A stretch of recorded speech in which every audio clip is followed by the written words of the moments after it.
할렐루야. 오늘은 십자가와 좁은 문이라는 제목으로 그 두 번째 시간을 갖도록 하겠습니다. 본문에 보면 바울이 빌립보 지방에서 전도하던 중에 자주장사, 여기서 자주는 먹는 자주가 아니라 자주색 옷감 장사 루디아를 만나서 전도를 하고 이에 탄력을 받아 많은 사람들에게 담대히 복음을 전하고 있는 중이었습니다. 그런데 뜻하지 않게 한 점치는 귀신 들린 여종 하나를 만납니다. 이 여종은 신기로 그 주인에게 큰 유익을 주고 있는 여종이었습니다. 그런데 이 귀신 들린 여종이 바울을 따라다니며 바울의 전도 사역을 방해하고 있는 것입니다. 바울이 지금 영적인 세력과 맞닥뜨리게 된 것입니다. 여러 날을 이 귀신 들린 여종이 바울의 전도 사역을 방해하고 나니까 심히 괴로운 나머지 18절에 보면 바울이 명령합니다. 그 귀신에게 이르되 예수 그리스도의 이름으로 내가 너에게 명하노니 그에게서 나오라 하니 즉시 나오게 됩니다. 할렐루야. 네. 여러분, 이것이 우리가 갖고 있는 능력 아닙니까? 네. 이 말씀대로 행하면 능력이 일어납니다. 네. 이 말씀을 믿으십시오. 네. 여러분, 성경에 나와 있는 말씀이요, 오늘 내가 아멘으로 받고 순종하면 여러분 이 말씀대로 됩니다. 네. 여러분, 얼마나 재미있겠습니까? 여러분 앞에 천하의 귀신이 벌벌 떨며 쫓겨나가는 모습, 여러분 한 번 정도는 경험해야 되지 않겠습니까? 네. 순종하면 이 일이 일어납니다. 네. 귀신이 나오니까 이 여종이 지금까지 그 귀신의 그 신기 때문에 점괘를 내었는데 점괘가 나오지는 않는 거. 왜요? 귀신이 쫓겨나갔어 버립니다. 쫓겨나갔으니까. 그러니까 신통력이 사라진 것입니다. 자연스럽게 사람들이 찾아오지 않습니다. 무엇이 끊어진 거예요? 밥줄이 끊어진 것입니다. 그래서 이 여종을 고용한 주인들이 화가 났어요. 자신의 그 수익이 끊어진 것을 보고 너무 화가 난 나머지 이 바울과 실라를 붙잡습니다. 말씀이 나와 있죠? 그리고 장토로 관리들에게 끌어갑니다. 그리고 이 성을 요란케 한다는 제목으로 고발하게 됩니다. 그러더니 일제히 모든 무리들이 일어나 바울과 실라의 옷을 찢고 그리고 벗기고 매로 많이 친 후에 옥에 가두고 간수에게 든든히 지키라고 명령하게 됩니다. 이 명령을 받아 바울과 실라를 깊은 감옥에 가두게 되었고 그 발을 착고에 든든히 채우게 되어집니다. 자, 보십시오 여러분. 지금 바울과 실라가 무슨 죄를 지어서 투옥된 것입니까? 무슨 나쁜 짓을 했기 때문에 감옥에 들어간 것이 아니었습니다. 여러분 그러지 않습니까? 굳이 제목을 말씀드린다면 하나밖에 없어요. 뭐냐? 하나님이 가장 기뻐하는 일, 영혼을 살리고 그들에게 복음을 증거하는 그 하나밖에 없습니다. 전도하다가 잡혀 들어온 거예요. 여러분, 이게 우리 신앙의 상식으로 이해가 되십니까? 나쁜 짓 하면 당연히 감옥에 들어가는 것은 당연히 맞는 말이죠. 그런데 여러분, 지금 그게 아닙니다. 주님의 영광을 위해 지옥으로 가던 영혼들을 천국으로 인도하는 하나님이 가장 기뻐하는 사역을 지금 하고 있단 말입니다. 하나님이 가장 즐거워하는 이 일, 그런데 우리가 기대하는 상급, 우리가 기대하는 축복은커녕 그들에게 돌아온 것은 지옥 같은 감옥이었습니다. 사랑하는 여러분, 우리에게 이런 경우들이 많지 않습니까? 예수님 믿으면 형통할 줄 알았는데, 예수님 믿으면 우리의 삶 속에서 요즘 소위 하는 말로 꽃길만 걸을 줄 알았는데, 교회 다닌다고 다니고 주일 안 빠지고 기도도 열심히 한다고 하는데 이상해요. 많은 고난이 있고 아픔이 있고 어떨 때는 정말 포기하고 싶을 정도로 심한 아픔들이 우리 안에 있지 않습니까? 여러분, 이게 이해가 되느냐 하는 것입니다. 우리가 생각할 때 예수님과 동행하면 우리는 늘 축복이라고 생각하지 않습니까? 그런데 여러분 기억하십시오. 이게 바로 번영신학의 폐해입니다. 번영신학이란 예수님 믿으면 만사 오케이, 예수님 믿으면 무조건 잘 된다, 그래서 긍정의 힘이 있고 그 안에 적극적인 사고방식이 있지 않습니까? 이런 번영신학이 주는 폐해가 바로 이러한 생각들입니다. 사랑하는 여러분, 그러면 이 말씀들을 어떻게 해석할 수 있겠습니까? 예수님과 제자들이 함께 탄 배에 메가톤급 풍랑이 일었습니다. 여러분, 우리의 상식은 뭡니까? 지금 이 배에 제자들만 탄 것이 아니고 예수님도 함께 탔습니다. 함께 탄 배에 여러분, 제자들이 함께 항해를 합니다. 그러면 저기 멀리에서 오는 풍랑도 예수님과 함께 배를 탔으니까 오던 풍랑도 비켜가야 되는 것이 우리의 상식 아닙니까? 이것이 여러분 바로 번영신학이 주는 폐해라는 사실이에요. 그럼에도 불구하고 여러분, 예수님과 함께 탄 그 배에 여러분 풍랑이 일고 있었습니다. 여러분, 이 말씀을 어떻게 해석하시겠습니까? 그들은 분명히 예수님과 함께 탄 배 안에서도 풍랑과 직면하고 있었다는 사실입니다. 사랑하는 여러분, 우리가 살면서 죄 때문에 받는 죄의 결과로서 여러분 고통하는 아픔들이 있습니다. 여러분 그거 인정하시죠? 여러분 만약에 우리가 죄를 지어서 죄의 결과로 얻는 고통과 고난이라면 여러분 기억하십시오. 회개하면 여러분 치유됩니다. 이 치유가 회개가 얼마나 귀한 것인지 몰라요, 여러분. 회개하면 죄의 결과로서 얻는 고통과 고난은 해결받습니다. 그게 회개의 능력이에요. 그러나 오늘 본문의 경우 하나님 말씀에 순종하다가 경험하는 고난도 있다는 거예요. 여러분 그러지 않습니까? 그때 우리의 자세는 무엇이 되어야 하는가? 오늘 하나님의 복음의 놀라운 능력의 말씀을 증거하다가 그들이 깊은 빌립보 감옥 안으로 들어갔단 말이에요. 그러면 여러분 여기에서 하나님 말씀에 순종하다가 당하는 고난도 분명히 있는 것 같은데 이 고난을 경험할 때 우리의 자세가 어떠해야 되는가? 이걸 분명하게 성경은 말씀하고 있어요.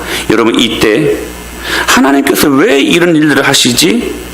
여러분 하나님의 섭리에 눈을 뜰 수 있게 되기를 축원합니다. 신앙은 해석하는 능력입니다.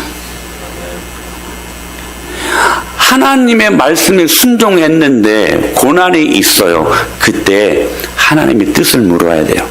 하나님의 계획을 물을 수 있어야 돼요. 하나님, 이 일들이 당신의 창조 섭리와 그리고 나를 창조하신 그 창조 목적에 어떤 뜻이 있길래 이 고난이 있습니까? 물으셔야 돼요. 여러분 기억하십시오. 어떤 사람들이 믿음 있는 사람이냐? 모든 상황과 환경을 잘 신앙의 힘으로 해석할 수 있는 능력이 좋은 믿음의 사람들입니다. 지금 바울이 경험하고 있는 고난은 예수님 기뻐하는 일을 하다가 당하는 고난이었어요. 그렇다면 이 사건 이면에 분명히 하나님의 섭리가 있지 않을까? 라고 여러분 생각할 수밖에 없는 상황이 된 거예요.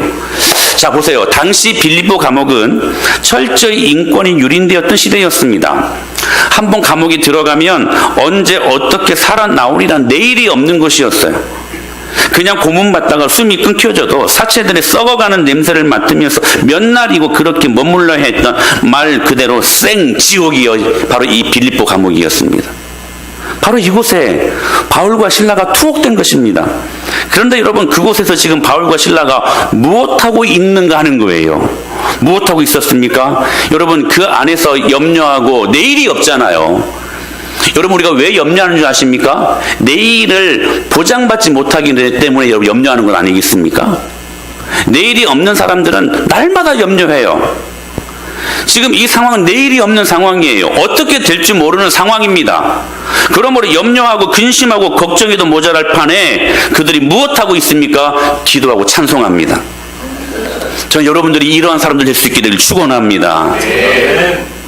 어떤 극한 상황과 어떤 열악한 환경 속에서도 여러분 기도하고 찬송할 수 있다면 여러분 그 사람이 복된 사람입니다. 25절에 이렇게 말씀하시죠. 한밤중에 시작. 한밤중에 바울과 실라가 기도하고 하나님을 찬송하며 죄수들이 듣더라 라고 말씀하세요. 여러분 이곳은 정말 생지옥이었습니다. 그런데 그곳에서도 하나님께 기쁨으로 찬양할 수 있었고 그곳에서도 하나님께 간절히 부르짖는 기도가 있었으니 무엇이 임한 것입니까? 하나님의 나라가 임한 것입니다. 여러분 환경 탓하지 마십시오. 상황 탓하지 마십시오. 여러분의 형편과 처지 여러분 탓하지 마십시오. 그 열악한 환경과 형편과 처지 속에서도 주님 찬양할 수 있고 주님 붙잡고 기도할 수 있으면 그곳이 천국입니다.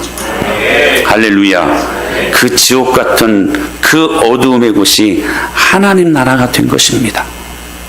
사랑하는 여러분, 그러므로 다시 말씀드립니다. 하나님의 나라는 환경이 있지 않습니다. 하나님 저에게 복을 주시면 너무 좋겠습니다. 그러면 열심히 섬길게요. 아니요. 순서가 바뀐 거예요. 하나님의 나라는 좋은 환경이 있지 않아요. 하나님의 나라는 그 어느 곳에서도 주님과 동행할 수 있으면 그것이 하나님 나라입니다. 높은 산이 거친 들이 초막이나 궁궐이나 내 주 예수 모신 곳이 그 어디나 무슨 나라? 하늘나라. 할렐루야. 비록 한평 남짓되지 않는 초라한 골방이라 할지라도 그곳에서 하나님을 향해 열렬하게 기도할 수 있다면, 주님을 향해 우러나오는 기쁨의 찬양을 드릴 수 있다면 바로 그곳이 하나님 나라입니다. 그러므로 우리는 어떤 상황 속에서도 하나님의 나라를 경험할 수 있는 사람들입니다. 절대로 여러분 환경 탓하지 마십시오. 여러분 에덴 동산을 그러면 어떻게 설명하시겠습니까? 가장 살기 좋은 곳 아니었습니까? 그런데 그곳이 변질되잖아요. 그 마음속에 하나님이 아니 계시기에 아무리 좋은 환경도 천국일 수 없는 거예요. 여러분 다시 말씀드립니다. 그 어디나 주님과 동행할 수 있으면 그 어디에도 천국이 임함을 믿으시길 바랍니다. 그렇게 바울과 실라가 이곳에서 하나님 나라를 경험합니다. 기도하고 찬송하며. 그런데 여러분 어떤 기적들이 일어났습니까? 26절 말씀 보실까요? 시작.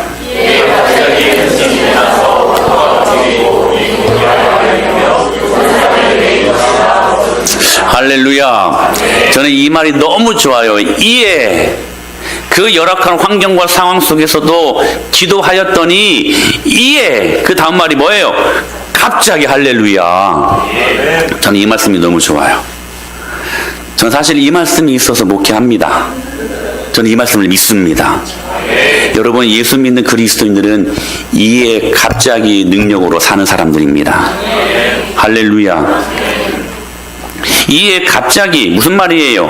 우리가 예상치 못했던 일들이 갑자기, 전혀 상상하지 못했던 일들이 갑자기, 절대로 꿈꾸지 못했던 일들이 갑자기. 할렐루야. 바울과 실라에게 그것이 현실이 된 것입니다. 여러분 예수 믿는 사람들은 이곳으로 사는 사람들입니다. 똑같이 세상 사람들과 여러분 똑같이 살지 않습니까? 비가 오면 똑같이 비를 맞고 해가 뜨면 똑같이 햇빛을 쬐고, 여러분 그러지 않습니까? 공기도 다 같이 마시잖아요. 일반 상식적인 측면에서 여러분 구분되는 것이 뭡니까? 똑같아요. 아침에 깨서 씻고 출근하고 밥 먹고 또 일하고 또 저녁에 잠자고 똑같습니다.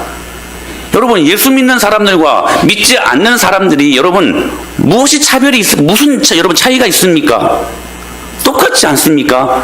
그런데 이것을 분명하게 구분 짓는 것이 바로 이거예요. 이에 갑자기. 여러분 우리는 이 능력으로 사는 사람들입니다. 사람들은요 일반 상식으로 살아요. 그래서 1차원에 머물러 사는 사람들입니다. 더 이상 다른 것들이 없어요. 그래서 이성과 합리적인 그 합리성에 제한된 삶을 살 수밖에 없어요. 그러나 예수 믿는 우리는 이에 갑자기. 할렐루야. 우리의 일반 상식을 뛰어넘는 초월하는 주님의 놀라운 능력을 경험하며 살 수 있는 역설적인 그리스도인이 될 수 있다는 사실입니다. 이에 갑자기 너는 내게 부르짖으라. 내가 너에게 응답하겠고 네가 알지 못하는 크고도 비밀한 일들을 너희에게 보이리라. 할렐루야. 우리가 알지 못하는 일반 상식으로 도무지 가늠할 수 없는 이 모든 일들이 언제 이루어집니까? 기도할 때 이루어집니다. 여러분 이게 기도의 능력이에요. 이게 기도.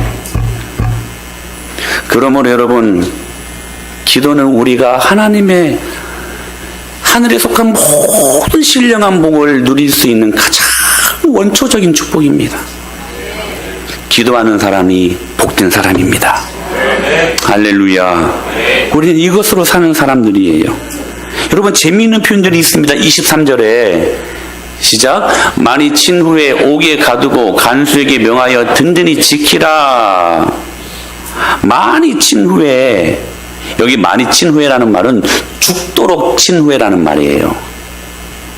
자, 여러분, 말씀이 되게 재미있어요. 잘 한번 분석해 보세요. 죽도록 맞았습니다. 거동을 할 수가 없어요. 그러면 그냥 일반 그냥 그 제한된 공간에 그냥 이렇게 던져놔도 못 도망가요.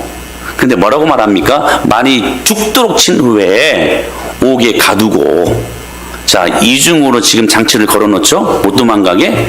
그리고 간수에게 명하여 든든히 지켜라. 든든히 지켜라. 삼중으로 안전장치를 겁니다. 못 도망가게. 자, 그리고 여러분 보십시오. 다시 한번 24절 말씀 시작. 그가 이러한 명령을 받아 그들을, 자, 다시 어떤 옥에? 깊은 옥에. 여러분, 빌립보 감옥은 던져놓는 감옥이었습니다. 그러니까 죄수들이요 딱 던져놓으면 쏙 밑으로 가가지고 거기에서 여러분 거할 수밖에 없는 그러한 형태가 빌립보 감옥이었습니다. 그뿐만 아니라 그 발에 뭐까지 채웠어요? 착고까지. 요즘 착고가 뭔지 아시죠? 여러분, 발목에 매는 이 쇠사슬, 이게 착고입니다. 그러니까 여러분 보십시오. 2중, 3중, 4중으로 안전장치를 걸고 이 바울과 실라가 못 나가게 만든 거예요. 다시 말하면 여러분, 바울과 실라가 살아서 나갈 수 있는 확률 몇 프로? 0%라는 거예요. 참 재미있는 표현이에요. 여러분, 우리가 살면서요, 이러한 여러분 인생에 직면하는 위기와 아픔들을 경험하지 않습니까? 아무리 생각해도 소망이 없어. 아무리 생각해도 이거 안 되는 거야, 안 되는 거. 아무리 생각해도 다른 방법이 없을 때가 여러분 있지 않느냐는 거예요. 오늘 바울이 직면한 상황이 바로 이런 상황이에요. 다시 살아서 나올 수 있는 확률 제로, 없다는 거예요. 없다는 거예요. 그런데 여러분 26절 말씀을 한번 보실까요? 시작. 이에 갑자기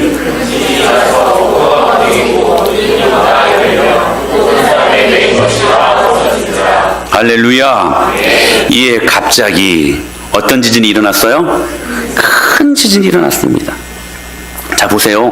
옥문이 용문을 열었다라고 표현하지 않고 뭐라고 표현하고 있습니까? 옥문이 열렸다. 열리며라고, 능동태가 아니라 수동태예요. 그렇죠? 예수님께서 요단강가에서 세례를 받으실 때에 하늘문이 열렸다라고 수동태를 사용합니다. 에스겔이 그발강가에서 하늘을 보니까 하늘문이 열리는 것을 봐요. 열었다라고 하지 않고 열렸다라고 표현하고 있어요. 오늘 본문에서도 그분이 다 열리며 수동태를 사용하고 있어요. 무슨 말입니까? 여러분, 이 수동태는 뭐예요? 무슨 힘에 의해 문이 열렸다는 거잖아요. 그 힘이 뭡니까? 기도예요. 그 힘이 뭐냐? 기도예요. 기도가 하늘문을 연 거예요. 할렐루야. 기도가 옥문을 열어 제낀 것입니다. 할렐루야. 사랑하는 여러분, 이것이 우리가 기도해야 될 이유예요. 여러분, 우리가 기도하면 가정의 축복의 문이 열립니다. 우리가 기도하면 우리의 사업의 문이 열립니다. 자녀들의 문이 열립니다. 하나님 나라가 열립니다. 여러분, 정말 아멘입니까? 그러면 기도해야지. 여러분, 스스로를 속이지 마십시오. 정말 이 말에 여러분들이 아멘 하면 기도 안 할 수 없어요. 왜? 기도하면 이 일들이 일어나는데. 너무나도 여러분 단순한 이 연결고리 안에서 우리가 많이 속아 넘어가요. 정말로 아멘입니까? 그럼 기도해야지. 기도하면 열리니까. 왜 우리가 기도 안 하냐면 그거 못 믿으니까 기도 못 하는 거예요, 여러분. 여러분의 모습의 내면을 잘 점검해 보십시오. 그거 믿지 못하고 지금까지 한두 번 들은 말씀이 아니야. 근데 그 말씀 진짜로 못 믿으니까요. 기도 못하는 거예요. 여러분, 이 말씀을 믿으시길 바랍니다. 성경은요, 우리가 아멘하고 그대로 하면 됩니다. 말씀을요, 관념으로 생각하지 마세요. 말씀을 이론으로 생각하지 마세요. 말씀은 오늘 나를 살게 하는 능력이고 실제입니다. 그래서 하나님의 나라는 말에 있지 않냐고 뭐에 있다? 능력이 있어요. 여러분, 그 능력을 경험하시기를 바랍니다. 그 능력이 경험되어질 때에 여러분, 내 주위에 있는 사람들에게 영향력을 끼칠 수 있는 사람이 되는 것입니다. 나도 변화시키지 못하는데, 나도 못 믿는데, 내가 누구에게 이 말씀을 믿으라고 강요하고 믿으라고 여러분 증거할 수 있겠습니까? 나도 못 믿는데, 나도 변화시키지 못하는데. 사랑하는 여러분, 오늘 이 말씀을 살아 움직이는 능력이 있음을 믿으시길 바랍니다. 기도하면 열립니다. 그럼 기도해야지. 기도해야지. 그렇게 기도했더니 지진이 일어났습니다. 어떤 지진이 일어났어요? 큰 지진이 일어났습니다. 그렇게 기도했더니 옥토가 움직이고 문이 열렸습니다. 어떻게 열렸습니까? 다 열렸습니다. 감옥에 있던 모든 사람들의 메인 것이 그렇게 기도했더니 벗어졌습니다. 어떻게 벗어졌습니까? 다 벗어졌습니다. 다. 큰 지진. 다 열렸어요. 다 벗어졌어요. 사랑하는 여러분, 우리가 기도하면 우리뿐만 아니라 우리 기도 때문에 우리와 관계하는 모든 사람들에게 덤으로 이 복이 흘러감을 믿으시길 바랍니다. 그러니까요, 저를 보세요, 여러분. 내 가정 안에서 한 사람만 깨어 기도해도요, 그 가정은 소망이 있어요. 요셉 한 사람이 깨어있는 믿음 때문에 보디발 장군의 집안이 애굽이라는 한 나라가 복을 받잖아요. 여러분, 하나님은 다수가 아니라 소수 믿음으로 깨어있는, 그래서 여러분 이런 유명한 말이 있잖아요. 기도하지 않는 한 민족보다 기도하는 한 사람이 더 강하다. 여러분, 이것은 그냥 이렇게 멋있는 말로 만들려고 했는 말이 아니라 성경적인 말이에요. 그리고 이 기도는 사람들을 굴복시킵니다. 29절 말씀 읽어볼까요? 시작.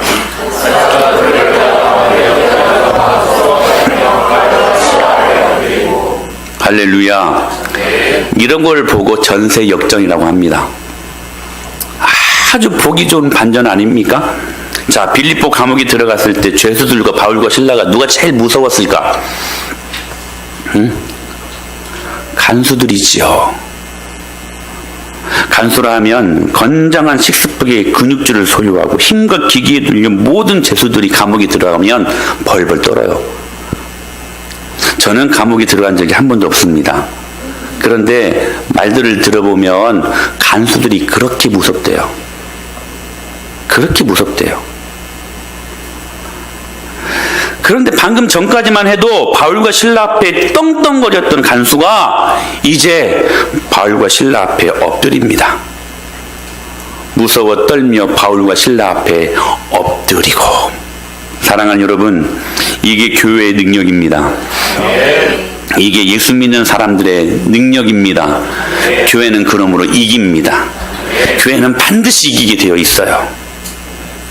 여러분, 이 말씀을 보면서 막 마음이 떨리지 않습니까? 막 전율이 막 흐르지 않습니까? 그 전까지만 해도 바울과 실라가 이 기계 앞에 벌벌 떨어야만 했어요. 그런데 기도하고 나니까 주님이 힘을 주셔요. 할렐루야. 이번 아울리치가 참 간증거리들이 많습니다. 다시 말씀드려요. 제가 말씀드렸잖아요. 우리 안에 32명 안에는 임산부들도 있었고, 아까 교회 출근하면서 교회 이렇게 예배 나오면서 사모와 그런 이야기를 나눴어요. 정말 이번 아울리치는 하나님께서 특별하게 기적으로 부어주신 그런 사역이었다고. 누구 하나 막 모기가 한번 물면 막 팅팅 부을 수 있잖아요.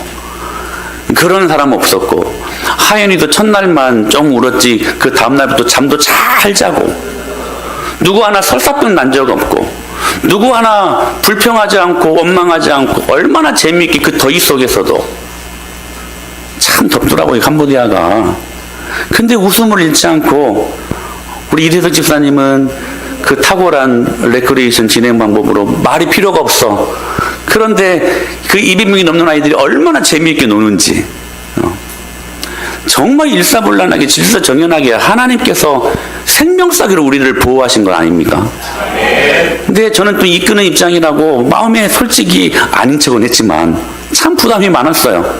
임산부들을 어떻게 할 것이며, 그리고 간간히 들리는 말에 모기가 이렇게 물면 말라리가 생겨가지고 고통할 수도 있고, 또 처음 선교사님을 만났는데 그 첫날에 베트남 사람들이 캄보디아 그 아이들을 장기 매매하려고 막 잡아간다. 그래서 아이들을 내놓질 않는, 이렇게 보내질 않는다고.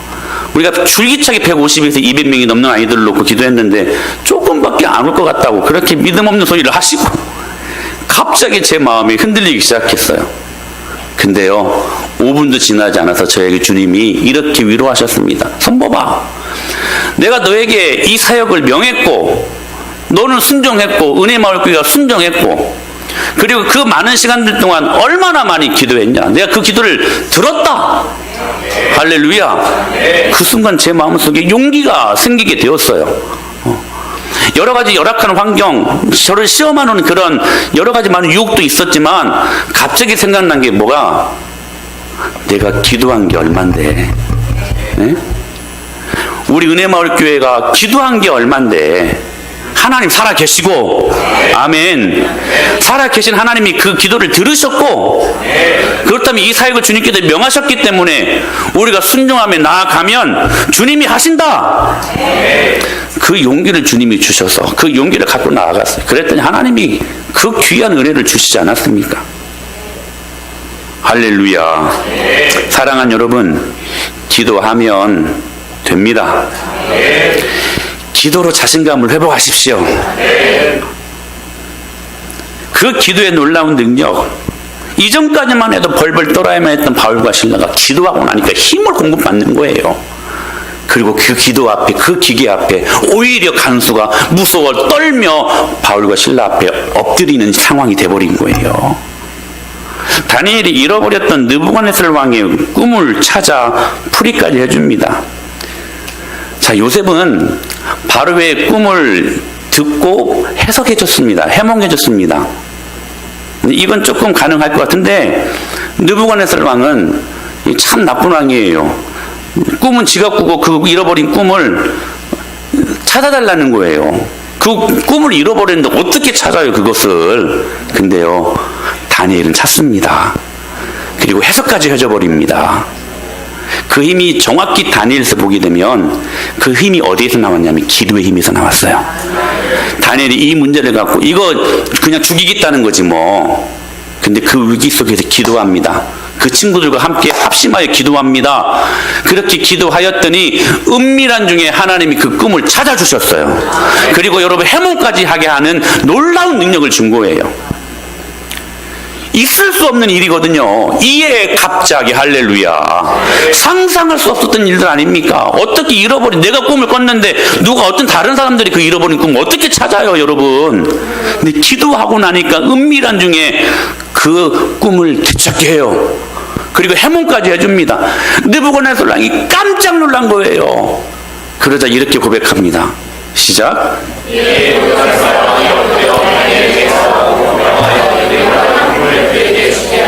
천하를 호령했던 느부갓네살 왕도 기도하는 한 사람 다니엘을 당해내지 못한 것입니다. 오늘 이 말씀은 저와 여러분들에게 유효합니다. 할렐루야. 너무 이해되지 않는 문제가 있을 때, 하나님이 때로 의심스럽습니까? 그때 기도하십시오. 그때가 기도의 승부수를 띄울 때입니다. 지금 해결받아야 될 문제 때문에 걱정하며 염려가 태산입니까? 기도하십시오. 기도가 승부처입니다. 사랑하는 은혜마을교회 성도님들, 우리 은혜마을교회가 부흥되기를 원하십니까? 그러면 기도하십시오. 기도가 승부처입니다. 그런데 자 보세요. 그 다음이 중요해요. 여기까지는 누구나 해석할 수 있고 누구나 설교할 수 있어요. 근데 그 다음이 중요해요. 우리 이걸 말씀드리려고 하는 거예요. 여러분 지난주 말씀 기억나십니까? 지난주 제목이 뭐예요? 설교 제목이? 오늘 투니까 그쵸? 이거 모르면 안 되지. 베드로 전서가 어디에 있어요? 베드로 후서 앞에. 이런 거랑 똑같은 거야. 자, 자, 보세요. 이 다음이 중요한 거예요. 지난주 말씀을 다시 우리 리바인드 해보십시다. 신정 왕국의 이상을 가지고 이스라엘의 두 번째 왕으로 기름 부음 받은 누구? 다윗. 그 일의 최고의 걸림돌이자 장애물인 누구? 사울. 한두 번도 아니고 몇 번째? 세 번째. 사울의 목숨이 다윗의 손아귀에 들어옵니다. 처음에는 엔게디 동굴에서 살짝 옷자락만 배고 나오죠. 그냥 한 방으로 죽일 수 있는데. 다음에는 마온의 항모지 나발 사건에서 죽일 수 있는데 안 죽입니다. 그리고 하길라산 아리서. 맞이하는 세 번째 사울을 죽일 수 있는 절호의 기회입니다. 한 방이면, 뭐 두 방도 아니고 한 방이면 그 좁고 좁은 고난의 길 청산하고 소위 요즘 하는 말대로 꽃길을 걷게 될 상황이었습니다. 누가 봐도 하나님의 은혜라고 생각할 수 있는 절호의 기회 아닙니까? 그러나 다윗은 그 기회를 위기의 상황으로 인식하고 본질, 하나님의 말씀의 본질이라는 그 은혜를 붙들고 일관성 있게 그 말씀 앞에 적용하며 넓은 길, 꽃길 포기하고 다시 좁은 길을 선택합니다. 죽이지 않았어요. 창과 물병만 살짝 가지고 나옵니다. 또다시 좁은 길을 선택한 거예요. 자, 여러분, 지금 바울의 행동을 유심히 한번 살펴보세요. 옥문이 열렸으니 바울은 얼마든지 도망칠 수 있었을까 없었을까? 있었죠. 얼마든지 도망칠 수 있었습니다. 그 좁은 공간에서 기도하고 찬송하여 기도 응답으로 문이 열렸으니 감옥에서 해방되는 것을 여러분 누구라도 하나님의 응답이라고 말하지 않겠습니까? 그 상황이잖아요. 자, 바울 앞에 그렇게 갈 수 있는 넓은 길이 놓여져 있었던 것입니다. 그런데 여러분 바울을 보십시오. 바울이요 도망가지 않아요. 오늘 본문에 보니까 우리 같으면 아싸 하고 막 도망갈 거 아니에요. 뒤도 안 돌아보고. 근데 안 도망가요. 오히려 자기를 하려고 하는 로마 간수에게 복음을 증거하고 그를 구원시킵니다. 그리고 당당하게 합법적으로 그 감옥에서 나와요. 그러면 우리가 여기에서 생각할 수 있는 것이 한 가지가 있습니다. 그게 뭐냐? 두들겨 맞고 깊은 옥에 갇히고 간수들에게 포위된 그것도 모자라 그 발에 착고가 채워지고 그래서 말할 수 없는 고통 가운데 있을 때 바울과 실라가 25절에 보니까 뭐 했다고요? 기도하고 하나님을 찬송했습니다. 그렇게 말씀하십니다. 그렇다면 자 질문이에요. 이때 바울과 실라가 무슨 기도했을까 하는 거예요. 무슨 기도했을까? 어떤 기도였을까? 우리 같으면 하나님 이게 무슨 일입니까? 다른 것도 아니고 하나님 당신이 가장 기뻐하는 일, 생명을 살리는 복음 증거하는 일을 했지 않습니까? 그러면 축복도 제가 안 기대 않습니다. 선물도 기대하지 않을게요. 근데 이게 뭐예요? 이거 하나님 영광 가리우는 일 아닙니까? 하나님 제발 좀 살려주세요. 제발 좀 풀어주세요. 우리 같으면 그렇게 기도했을 것 같아요. 근데 그런 기도가 아니었던 것 같아요. 만일 왜냐하면 이런 기도를 실제로 바울과 실라가 했다면 메었던 착고가 풀리고 다 벗겨지고 옥문이 열렸을 때 정말 기도 응답이라고 생각하고 벌써 도망치지 않았겠습니까? 그걸 놓고 기도했다면 기도 응답이라고 생각하고 벌써 도망갔지요. 근데 안 도망갔어요. 그럼 진짜 바울과 실라가 어떤 기도했을까? 여러분 궁금하지 않습니까? 저는 그게 궁금해지더라고요.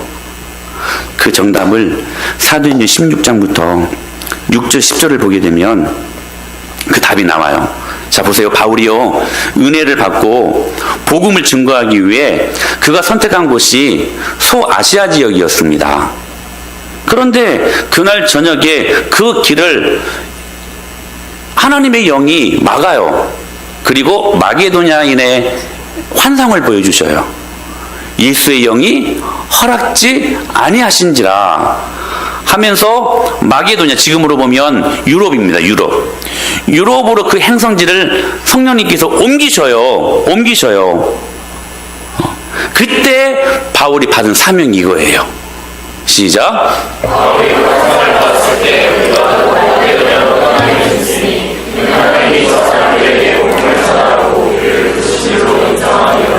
분명한 환상을 보고 분명한 하나님께 말씀으로 사명을 받는데 그 사명이 뭐냐면 이는 하나님이 저 사람들에게 복음을 전하라고 우리를 부르신 줄로 인정함이로라.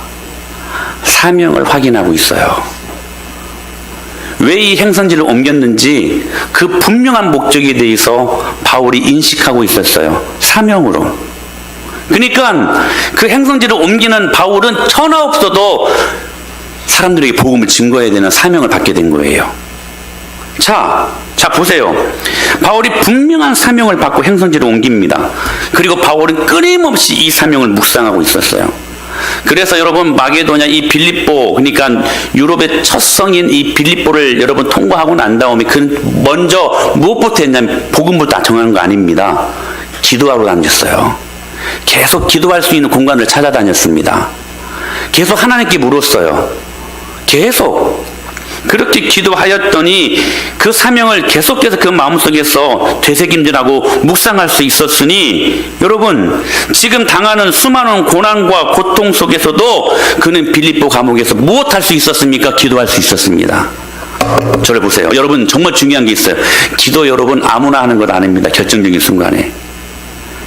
기도 훈련이 되어지는 사람들이 결정적인 순간에 인생의 위기를 직면할 때 여러분 그 사람들이 기도할 수 있는 것이지, 여러분 주위를 보십시오. 정말 그 사람은 기도해야 돼.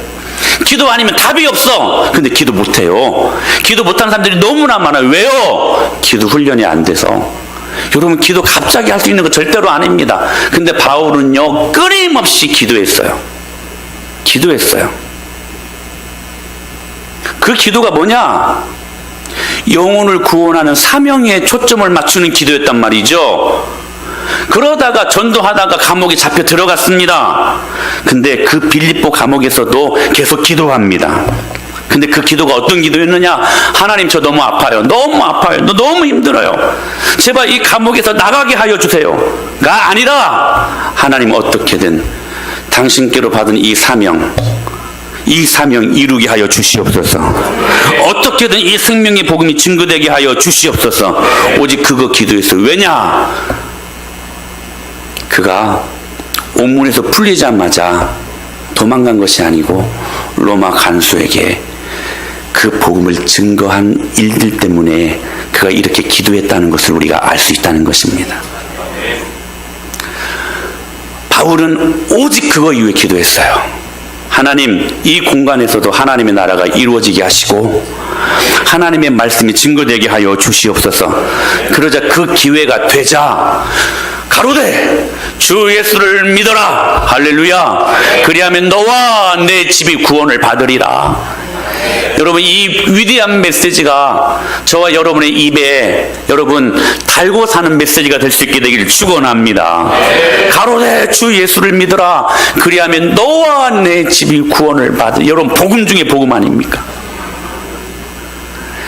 하나님께서 기회를 주시자, 기도 응답하시자 도망간 게 아니고 자신의 일신상의 어떤 유익과 그 유익을 그리고 재미를 위해 기도 응답을 구했던 것이 아니라 하나님 나라의 증거를 위한 수단으로 기도하고 있었다는 사실입니다. 사랑하는 여러분, 바울이 생각하는 기도의 응답은 그래서 이거였어요. 옥문이 열리고 착고가 풀리고 메인 것들이 풀어지는 것이 아니라 우리는 응답이라고 생각하잖아요. 근데 바울이 생각하는 기도응답은 이런 것이 아니었고 정말로 바울이 생각하는 기도응답은 그 로마 간수에게 복음이 전해지는 것이었습니다. 여러분, 제가 여러분들에게 질문하고 싶습니다. 여러분 왜 기도하십니까? 여러분 무엇 때문에 기도의 응답을 바라시고 계십니까? 기억하십시오. 꼭 기억하십시오. 기도 응답의 최종 소비처는 내 자신이 되면 안 됩니다. 따라서 하실까요? 기도 응답의 최종 소비처가 내가 되면 안 된다. 여러분 기억하십시오. 여러분 왜 기도하십니까? 왜 응답 받으려고 그렇게 몸부림치며 기도하십니까? 그 모든 것은 하나님 나라와 하나님의 뜻을 이루는 일에 우리의 기도의 응답이 사용되어져야 한다는 거예요. 그것을 경험하며 사는 것이 뭐냐? 좁은 문으로 걸어가는 좁은 길을 걷는 우리들의 모습이라는 겁니다. 지난주에 좁은 문 이 설교를 했어요. 그리고 또 많은 반향을 일으킨 거창고등학교 직업선택 10계명을 말씀을 드렸어요. 근데 가만히 들어보니까 이 말씀들을 잘못 적용하고 있는 것 같아요. 그래서 말씀을 드리는데 왜 잘못 적용을 할까 가만 생각을 해보니까 우리가 막 아울리치를 다녀온 터라. 그리고 여러분 그 아울리치 그 환경이 너무 안 좋았잖아요. 힘들었잖아요. 만약에 우리가 영국 런던에 아울리치를 다녀왔다. 그러면 그렇게 생각하지 않을 수도 있어. 여러분 기억하십시오. 영국 런던은 여러분 선교 대상지입니다. 영국이 여러분 청교도의 나라고 기독교 나라라고 생각하지 마세요. 다 무너졌어요. 그래서 선교 대상국가가 되고 말았습니다. 그래서 제가 지금 영국이 런던을 이야기하고 있는 거예요. 근데 우리 캄보디아 다녀왔잖아요. 얼마나 더웠습니까? 그렇게 아울리치를 다녀온 터라 후라 좁은 길을 걷는 것이 무조건 다 버리고 선교사로 나가는 걸로 잘못 적용하고 있는 것 같아요. 여러분 그거 아닙니다. 물론 하나님이 나가라고 하면 아멘 하고 나가야지. 아멘? 아멘. 근데 여러분 그것도요 깜이 되어야 보내십니다. 아무나 보내는 거예요. 걱정하지 마요. 네? 그래서 하나님께서 여러분들을 택하시고 선교사로 보내신다면 감사해야지. 왜? 깜이 되는 거니까. 아닙니까 여러분? 맞잖아요. 그러니까 여러분 이 좁은 문 좁은 길을 걸어가는 것을 오해하지 마세요. 오해하지 마세요. 제가 여러분 이 부분들을 바울을 들어서 설명을 해드릴게요. 여러분 예수님의 대표적인 제자 중에 하나가 바울 아닙니까? 바울이 예수님을 만나고 빌립보서 3장 7절 8절에 이런 위대한 결단을 내립니다. 시작.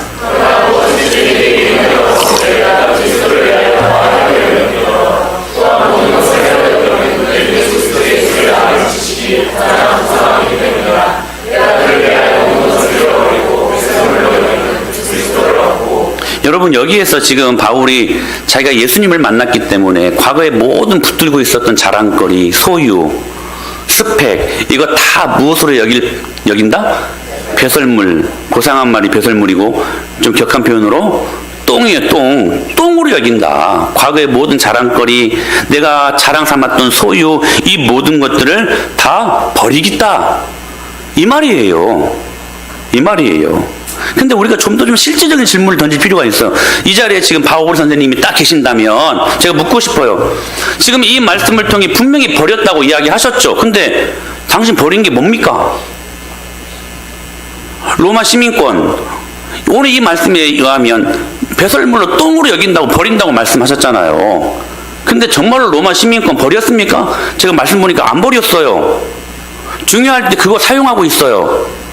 그때 바울이 이렇게 대답할 것 같아요. 나 정말로 버렸다고.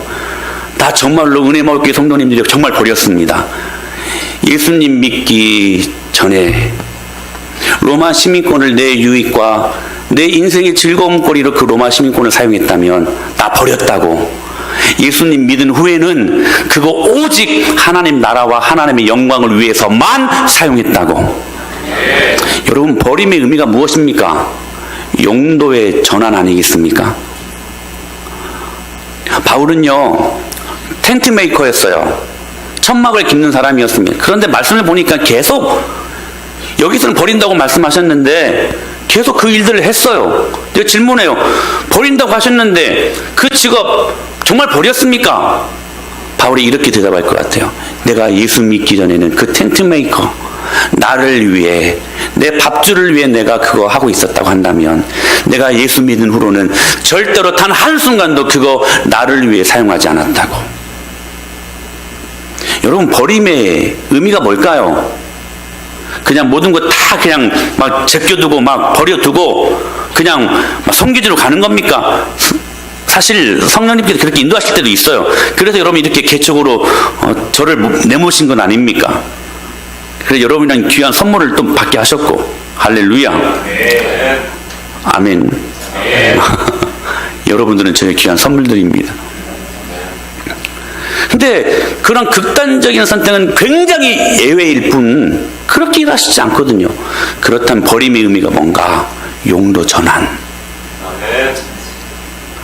바울은요, 탁월한 논리를 갖고 있었습니다. 그래서 로마서라는 아주 보석 중의 보석이라는 책을 쓰지 않았습니까? 그렇다면 제가 봐요. 그 논리력을 안 버렸거든요. 선생님, 그거 버린다며요. 근데 정말로 버렸습니까? 바울이 이렇게 대답할 것 같아요. 안 버렸다고. 나 정말 버렸다고. 예수 믿기 전에 내 일신상의 문제로 그것을 사용했다고 한다면 내가 예수 믿은 후로는 그 모든 지식과 그 모든 지혜와 탁월한 논리력을 오직 예수님만 위해서 사용했다고. 할렐루야. 여러분, 용도를 바꾸십시오. 그것이 좁은 길을 걸어가는 우리들의 모습입니다. 우리나라의 장로교 선교사님으로 들어오셨던 언도우드 선교사님, 그분은 우리나라에 오셔서 학교를 세우고 또한 병원도 세우고 참 귀한 사역으로 하나님의 복음을 증거함으로 이 복음을 저와 여러분들이 믿게 되었습니다. 할렐루야. 그런데 그 선교사님만 생각할 것이 아니라 또 다른 한 분에서 선교사를 돕는 사람을 생각하실 수 있어야 돼요. 바로 그 형님이 존 토마스 언더우드입니다. 선교사님의 언더우드 선교사님이 형님 되시는 분이세요. 근데 이분이 미국에서 타자기로 사업에 소위 대박이 터졌어요. 엄청난 돈을 벌어들입니다. 그런데 이 많은 물질을 가지고 자신의 일신상의 쾌락과 재미로 이것들을 사용하지 않고 그 모든 상당수의 모든 물질을 조선 땅에서 이름 없이 사역하고 있는 동생 언더우드 선교사에 거의 다 보냈습니다. 그것으로 학교를 세우고 그것으로 병원을 세우고 그것으로 하나님의 나라를 이루어가는 데에 결국 저와 여러분들이 그 귀한 열매들이 되고 있지 않습니까? 얼마나 하늘나라에서 상급이 클까? 여러분, 이것이 참된 좁은 문을 향하여 좁은 길을 걸어가는 우리들의 모습이어야만 한다고 생각합니다. 바울은 도망칠 수 있었어요. 그런데 안 도망갔어요. 그곳에서 하나님의 사명을 완수해요. 그리고 로마 정치의 근간인 그 군인들을 전도함으로 말미암아 그 로마의 전역에 그리스도의 풍성한 복음의 능력이 확장될 수 있는 것 아니었습니까? 여러분, 그렇게 우리 좁은 문을 향하여 좁은 길을 걸어갈 수 있는, 이 길을 걸어갈 수 있는, 믿음으로 걸어갈 수 있는 그런 하나님의 사람들 될 수 있게 되기를 예수 이름으로 축원합니다. 기도하시겠습니다.